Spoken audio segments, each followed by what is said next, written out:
Leadership isn't just what you know, it's how you feel and whether you know the difference. Emotional intelligence is the capacity to understand what's happening inside of you so you can be present for the people around you. It isn't a soft skill, it's the skill that determines everything else.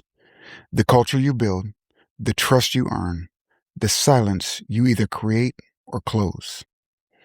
And here's what the science tells us: the brain can change. Neuroplasticity means that the way you lead today is not the way you are fixed to lead forever. The patterns that create a distance can be rewired. The capacity for presence, for regulation, for genuine connection. It can be developed intentionally. That's what this podcast is about. Unlocking the intelligence was always there. I'm Matthew F. Stevens. This is EQ Unlocked. This episode is going to be the first in a 6-part series. This episode is called The Silence Between Us. There's a man I want to tell you about. His name was Tim. I met him early in my career at a residential treatment facility in RTC in West Virginia, a place where the work was hard and the stakes were high. We were working with children, vulnerable children, young people who had been failed by the systems that were supposed to protect them, the kind of work that asks everything of you and stays with you long after you leave the building. I was new. I hadn't yet earned anything. No title worth mentioning, no track record in the organization, no reason for any senior to know my name. But Tim knew my name. Not because he had been briefed on new staff, not because it was a policy. He simply took the time to know who I was. And in that small act, in being called by my name, before I had given any reason for him to remember me, something shifted inside me. It wasn't gratitude exactly. It was recognition. The feeling of being seen by someone who didn't have to see you. I didn't fully understand what that meant then. I do now. What Tim understood intuitively and completely is something that I have spent my entire career trying to help other leaders learn. People don't care how much you know until they know how much you care. A quote by Theodore Roosevelt. That wasn't a philosophy Tim had framed on his wall. It wasn't a leadership principle he had been trained in. It was simply how he moved through the world.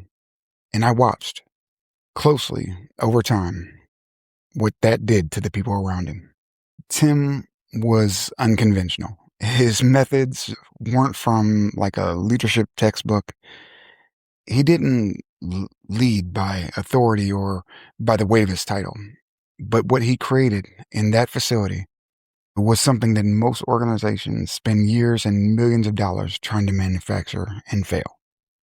Tim created a culture where people felt seen, not praised, not managed, seen. And then we, as the staff, did the same thing for the kids. See, there's a difference. Most leaders never learn it. Praise is transactional. Management is structural. Being seen is something else entirely. It means someone registered your existence, your actual existence as a human being, with a life and pressures and things that matter to you, not just your performance or your role. I watched Tim do this with every level of staff.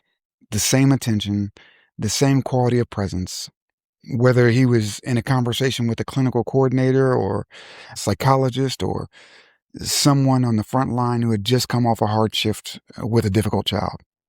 Tim gave that person the same focus. He didn't have a different mode for different people. He was the same man in every room. We went to a training retreat one time, all the way down to Jekyll Island, Georgia, a long way from West Virginia.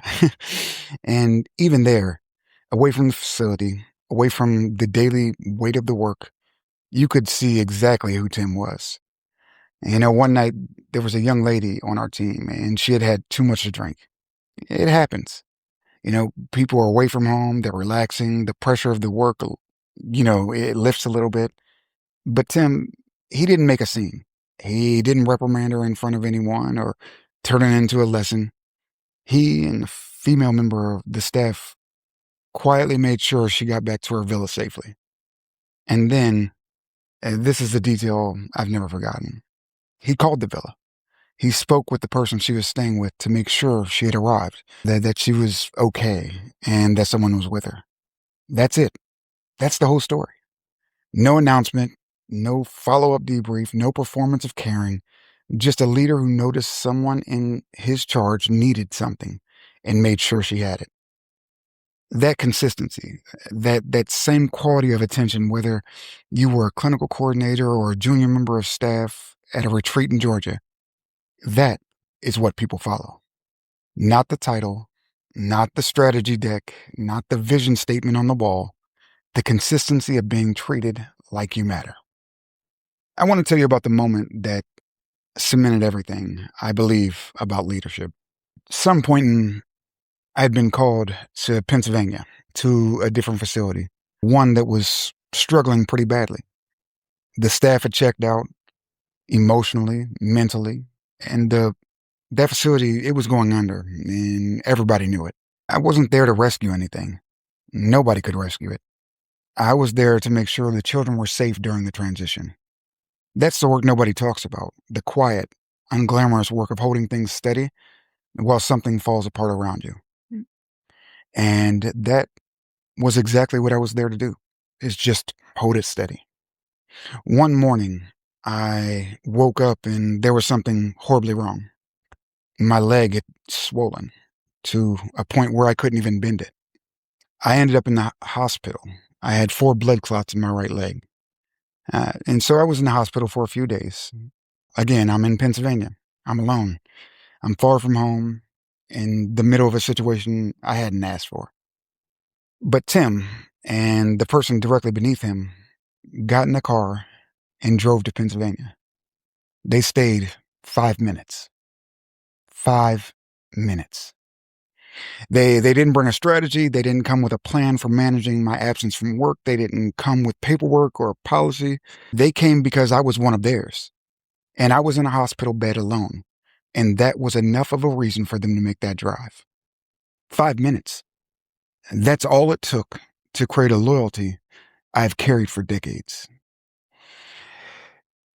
I've sat across from C-suite executives running organizations with thousands of employees, and I've tried to explain this story to them.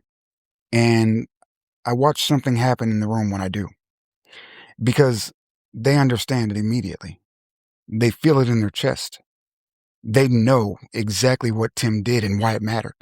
And almost without exception, a quietness comes over them because they've just realized in that moment that they have never done it themselves. Not because they don't care. Most of them, they do care. But because nobody ever showed them that caring, genuine, inconvenient, get out of the car caring was part of the job. The systems they operate in reward output. They measure engagement scores. They hold town halls. They confuse all that with culture. Tim didn't confuse any of it. He simply showed up. Here's what I need you to understand about Tim's organization. While other facilities across the state were struggling, I mean, they were closing, they were losing contracts, they were losing staff, they were declining in every measurable way. Our facility, the one that Tim ran, was doing extremely well. We had good numbers. Our work was effective. We had a team that functioned.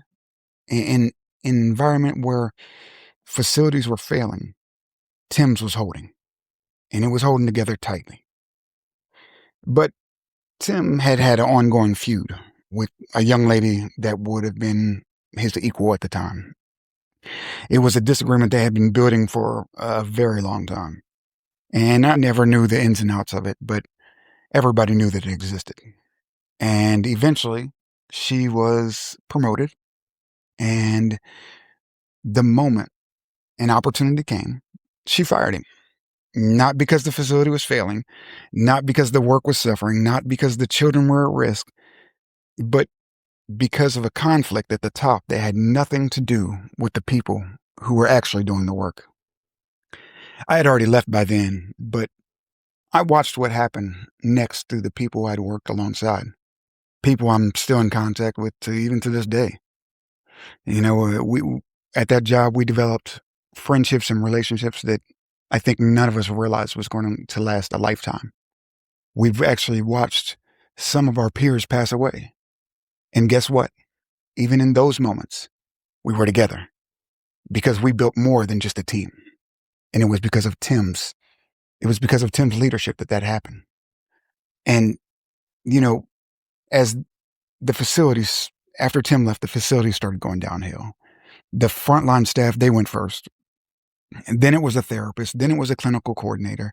One by one, not in some kind of dramatic exodus and not a walkout or a protest, but quietly, the way culture does.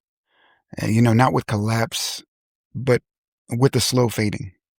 Person by person, reason by reason, each one a small, quiet decision that together added up to the end of something.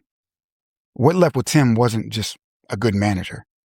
It was the thing that had made people feel like the work mattered, the cohesion, the sense of a shared purpose, the belief that people at every level that that that they mattered, that someone at the top of the organization actually saw them as a human being. Without that, the work was still there. The children were still there, but the people doing the work, now they just no longer had a stake in it. And an organization without people who have a stake, that organization is already over. It just hasn't finished failing yet. I've spent my career since then working across every sector, every level, children and families, directors and politicians, C-suite executives, in organizations that operate globally. And the truth that Tim taught me in West Virginia has never once failed to hold. But I want to tell you about another moment because it sits at the other end of the spectrum from Tim, and it taught me something just as important. I was sitting across from a deputy director of DYS, the Department of Youth Services. I was there to raise some serious concerns about what was happening inside his facilities. Not minor concerns, serious ones. I told him directly, if these issues weren't addressed, within 5 years the organization would be shut down. The entire time I was speaking, he didn't lift his head. Not one time. No eye contact, no engagement, no acknowledgement that what I was describing involved children in his care and the staff trying to protect them. What I saw in that room wasn't incompetence.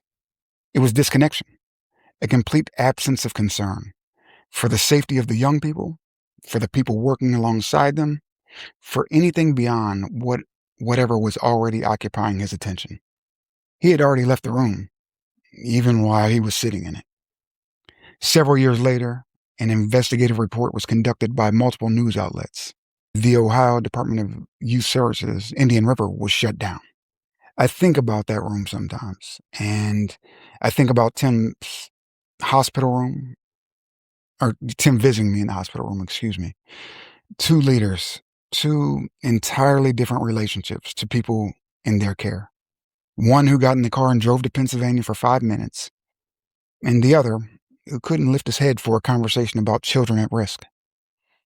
The gap between them wasn't intelligence. It wasn't resources.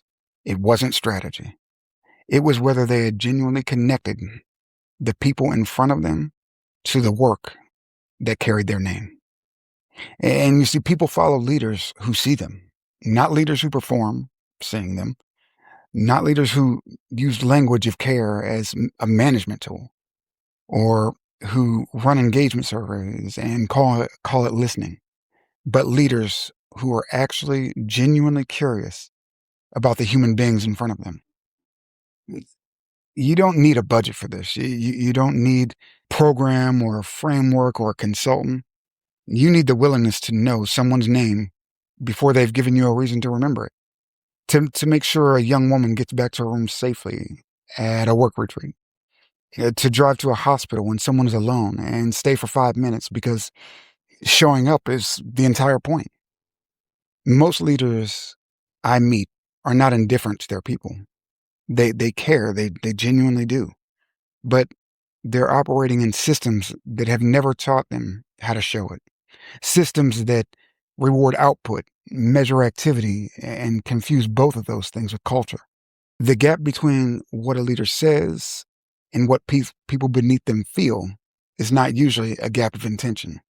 It's a gap of visibility. Leaders at the top are often the last to know what's actually happening because over time, slowly, the people around them have learned that honesty isn't always welcome, that the truth travels upward at great personal cost. And that is the silence this series is all about. The silence between what is said and what is felt. The silence that follows when someone key breaks and the organization moves on without acknowledging what happened. The silence of a culture that has forgotten how to tell the truth or was never taught. Tim never had that silence around him, and his organization thrived because of it, right up until the moment he was no longer there to hold it open. Before I close this episode, I want to leave you with one question. Not a challenge, not an action item, just a question to sit with. Whether it's on the drive home or wherever you are right now. Who in your organization right now needs 5 minutes from you? Not a meeting, not a performative review, not a town hall. 5 minutes of genuine, undivided presence. The kind Tim gave without announcement and without agenda. The kind that I'll never forget, even decades later, because it was real. If you're listening to this and something is resonating with you, if you recognize the gap I'm describing, or you can feel the weight of a culture that has gone quiet in a way that concerns you, I want to point you towards something that has changed how I approach this work. And not just work as in dealing with leadership or dealing with those around me, but how I deal with the people I care about the most, the people even inside my own house.